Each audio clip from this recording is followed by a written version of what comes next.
Let me save you some time. The hardest part about becoming a designer isn't having the best style or learning software. It's actually rewiring your brain, and let me tell you why. Most of the things that will hold you back aren't skills you don't have. They're beliefs about yourself that you're still clinging to. And I say this with love because I had to go through it myself. When I left real estate and jumped into design, I had all kinds of limiting beliefs. I'm not trained enough. Who would hire me? What if I mess up? Turns out those thoughts are way more dangerous than any mistake you could make with a tile pattern. And trust me, because I've made mistakes with both. So in this video, I'm going to walk you through the mindset shift that every designer needs to embrace. Not to be dramatic, but this will make or break your career. Let's start with the biggest one, perfectionism. So many new designers freeze because they're scared of getting it wrong. They obsess over the perfect mood board, the perfect CAD drawing, the perfect first client. But here's the problem. Design is not about perfection. It's about solving problems. Ultimately, what your clients care about, what they hire you for, is to solve their problems. And this problem will be different depending on the client. Maybe it's that they don't have enough time.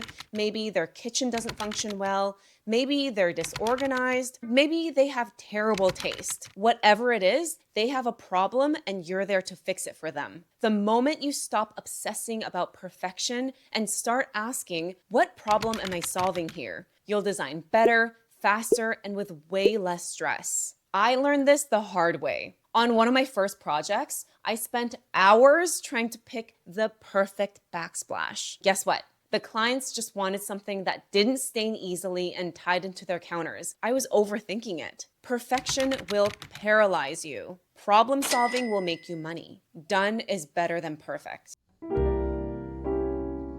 This one is tough, especially if you've only ever worked jobs. When you're an employee, you wait for instructions, you do the tasks, you clock in, clock out. But when you're a designer running your own business, you are the CEO. That means you set the rules, you make the decisions, and you are responsible for everything, good and bad. I used to struggle with this because I used to wait for clients to tell me what they wanted, like they were my boss. But that's the wrong approach because they didn't hire me to tell me what to do. They hired me to lead them away from ugly design. The shift happens when you stop thinking, I hope they like me, and start thinking, how can I confidently guide them through this process? When you operate like a CEO, people respect you more. You stop chasing clients and start attracting them.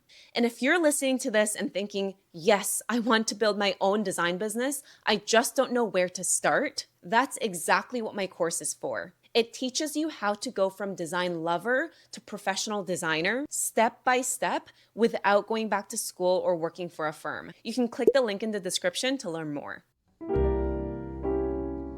Rejection is part of the game, period. You're going to pitch projects and lose them. You'll have people ghost you. You'll have potential clients say, that's too expensive. That used to really bother me. I'd take it personally and spiral. Am I not good enough? Should I lower my price? Should I just quit? But here's the shift I made. Rejection isn't rejection, it's information. Every no means you're closer to the right yes. Every ghosted email tells you what kind of client you don't want. Every time someone says you're too expensive, it proves you're positioning yourself as a premium designer, which is exactly where you want to be. Instead of fearing rejection, I started getting curious. Okay, cool, not a fit. What can I do better next time and who's next? That shift alone gave me so much momentum. Even the best designers hear no and get rejected from time to time. Do they let that stop them? No, they keep moving through it.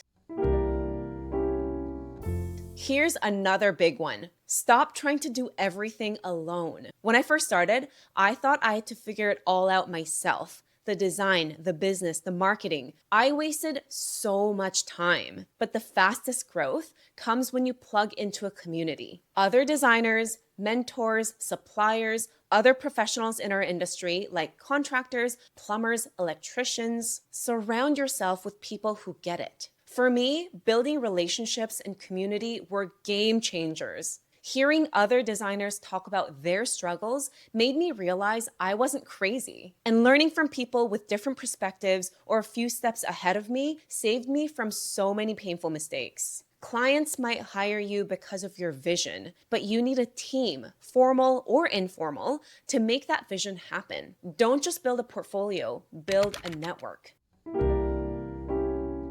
This one sounds a little woo-woo, but it's super important. When you're in scarcity, you're constantly thinking, there aren't enough clients, I can't charge that much, other designers are my competition. That mindset makes you desperate, and desperation pushes clients away. When you shift into abundance, you start believing there are more than enough clients to go around, that money flows when you create value, and that other designers aren't competition, they're allies. I've had people tell me, Sunny, aren't you worried that teaching other aspiring designers will create more competition for you? Not at all. There are millions of people who need design help. I can't serve them all, nor do I want to. By helping others, I'm actually raising the bar for the entire industry. Scarcity keeps you small. Abundance opens doors. What it really comes down to is that there's a whole lot more to interior design than just interior design. The mindset shifts you make behind the scenes, those quiet rewires no one claps for, are what separates hobbyists from professionals. Once your mind catches up to your talent, that's when everything starts clicking. Clients, confidence, income, they're all interconnected. So here's what I want you to do. Think about which of these shifts hit you the hardest today. Was it perfectionism, scarcity, trying to do it all alone? Drop it in the comments. I read them all, and I want to know what you're working on next. And if you're serious about becoming an interior designer but don't want to waste years going back to school or working for someone else's firm, click the link in the description. My course walks you step by step through how to turn your passion for design into a real profitable business. If this video spoke to you, hit subscribe and join this community of new designers who are doing the same work, building their dream careers from the inside out. You've got the eye, now build the mindset to match it. I'll see you in the next one. Bye.